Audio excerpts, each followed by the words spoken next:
ഒരു കാര്യം പറഞ്ഞാൽ റോക്കി ബിഗ് ബോസിന് പറ്റിയ മത്സരാർത്ഥിയാണ്. കാരണം പുള്ളി നിരന്തരം കണ്ടന്റ് ഉണ്ടാക്കുന്നുണ്ട്.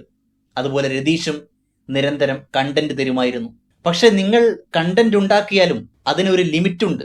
കാര്യങ്ങൾ ചെയ്യുന്നതിന് ഒരു ലിമിറ്റുണ്ട്. ആ ലിമിറ്റ് ലംഘിച്ചാൽ അത് വലിയ രീതിയിലുള്ള ഒരു പ്രശ്നമാവും. നിങ്ങൾക്ക് പ്രൊവോക്ക് ചെയ്യാം, മറ്റുള്ള മത്സരാർത്ഥിയെ, സ്ട്രോങ് ആയിട്ടുള്ള മത്സരാർത്ഥിയെ നിങ്ങൾക്ക് പ്രൊവോക്ക് ചെയ്യാം. പക്ഷെ അത് കയ്യാങ്കളിയിലേക്ക് പോകാൻ പാടില്ല.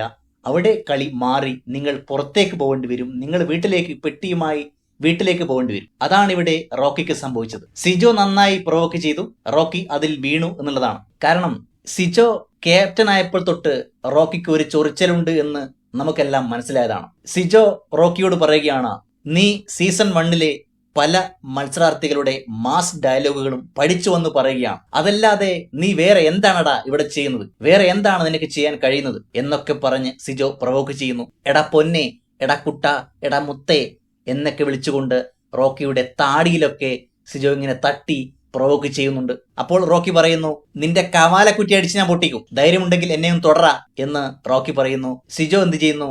റോക്കിയെ തൊടുന്നു. അപ്പോൾ തന്നെ റോക്കി ശക്തിയേറിയ ഒരു പഞ്ച് സിജോയുടെ മുഖത്ത്. എല്ലാവരും ഞെട്ടി.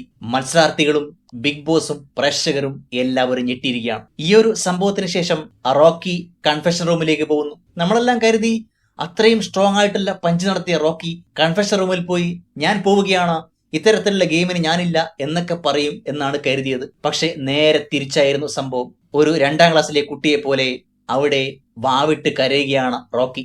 മൂക്കിട്ട് ഒലിപ്പിച്ച് വാവിട്ട് കരയുന്ന റോക്കിയെയാണ് നമുക്ക് കൺഫെഷൻ റൂമിൽ കാണാൻ കഴിഞ്ഞത്. സത്യം പറഞ്ഞാൽ റോക്കി ഒരുപാട് സ്വപ്നങ്ങളുമായിട്ടാണ് ഈ ബിഗ് ബോസിലേക്ക് വന്നത്. 6 വർഷമായി പുള്ളി ഇതിനായിട്ട് കഷ്ടപ്പെടുന്നു, ഇതിനായിട്ട് സ്വപ്നം കാണുന്നു, ഒരുപാട് തയ്യാറെടുപ്പുകൾ നടത്തുന്നു. അത്തരം തയ്യാറെടുപ്പിന് ശേഷമാണ് പുള്ളിക്ക് ഒരു അവസരം കിട്ടിയത്. പക്ഷേ ഒരൊറ്റ നിമിഷം കൊണ്ട് എല്ലാം കയ്യിന്ന് പോയി. അതാണ് ഞാൻ പറഞ്ഞത്, നമ്മൾ ഗെയിം കളിക്കാം, പ്രൊവോക്ക് ചെയ്യാം, പക്ഷേ നമ്മൾക്ക് ഒരു നിയന്ത്രണം ആവശ്യമാണ്. നിയന്ത്രണമില്ലെങ്കിൽ ഇവിടെ നമ്മൾക്ക് ബിഗ് ബോസിൽ ഒന്നും ചെയ്യാൻ കഴിയില്ല. റോക്കി നല്ല മത്സരാർത്ഥിയാണ്, പക്ഷേ പ്രൊവോക്കിങ്ങിൽ പലപ്പോഴായി റോക്കി വീണു പോകുന്നു. അതാണ് റോക്കിയുടെ പ്രശ്നം. എന്നാൽ ഇത് സിജോയ്ക്ക് വളരെ വ്യക്തമായി മനസ്സിലാക്കുകയും സിജോ നല്ല രീതിയിൽ പ്രൊവോക്ക് ചെയ്യുകയും ചെയ്തു. റോക്കി മനസ്സിൽ വലിയ ഈഗോ ഉള്ള വ്യക്തിയാണ്. താനാണ് ഏറ്റവും വലുത്, ഇവിടെ ഞാനാണ് രാജാവ്, എനിക്ക് മുകളിൽ മറ്റൊരാൾ വളരാൻ പാടില്ല എന്നൊക്കെയുള്ള ഈഗോ സൂക്ഷിക്കുന്ന വ്യക്തിയാണ് റോക്കി. റോക്കിക്ക് സിജോയോട് വലിയ ഒരു ഈഗോ ഉണ്ട്. കൂടാതെ പണത്തിന്റെ ഹുങ്ക്, ഞാൻ വലിയ പണക്കാരനാണ്, 1200 സ്ക്വയർ ഫീറ്റിന്റെ കക്കൂസ് ഉണ്ട്, ബെഡ്റൂം ഉണ്ട്, ഇത്തരത്തിൽ വലിയ തള്ളലുകൾ നടത്തിയ വ്യക്തിയാണ് റോക്കി. റോക്കിയെ പെട്ടെന്നൊന്നും ബിഗ് ബോസിന് പുറത്താക്കാൻ പാടില്ല.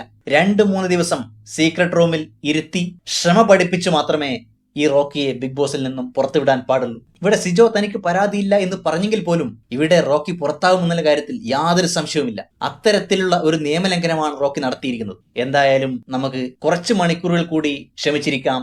റോക്കി ഉടനെ പുറത്താവുന്നതാണ് എന്നുള്ള കാര്യത്തിൽ യാതൊരു സംശയവുമില്ല.